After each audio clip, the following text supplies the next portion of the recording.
The Great Depression. Today, we remember it as a bygone time when the only thing people feared was... And everyone, no matter their race, had their own water fountain. Sure, it was a depression, but what was so great about it? For that, you had to be there.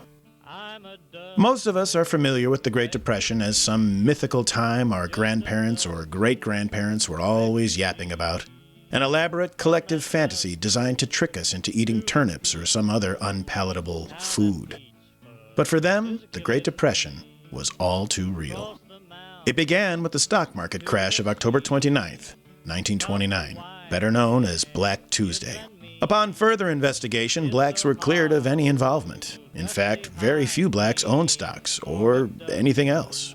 And as they are on most important issues, economists are now unanimous as to the cause of the Great Depression.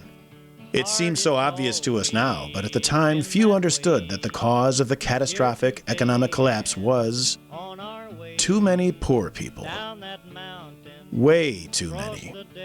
And for that, the fault lay with the federal government, because it was the elected officials who had plunged our nation into a disastrous 11-year slump of not fighting any Germans. This foolish and short-sighted policy inevitably led to a dangerous surplus of goods and hungry cannon fodder. President Hoover's administration tried to stimulate the housing market, promoting the construction of Hoovervilles all over our land, but that did little more than drive up the price of a used door. Clearly, something more bold was needed. So tax breaks and special privileges to make the wealthy lifestyle more attractive were enacted. But the poor simply refused to get with the program. With what can only be described as a selfish disregard for our nation's future, the poor chose to live on in their squalid hovels, hardly buying anything. It was understandably sad, and as expected, eventually, it became a depression. The isolationist America soon stopped eating, curled up in a fetal position, and stayed in its bedroom. New President pledged to lift the country out of its depression. Going to his kitchen cabinet, he soon offered the nation hastily prepared alphabet soup. WPA, SEC, TVA, FHA, NLRB, but regardless of the letter combinations, his broth was even less effective against depression than it was the common cold.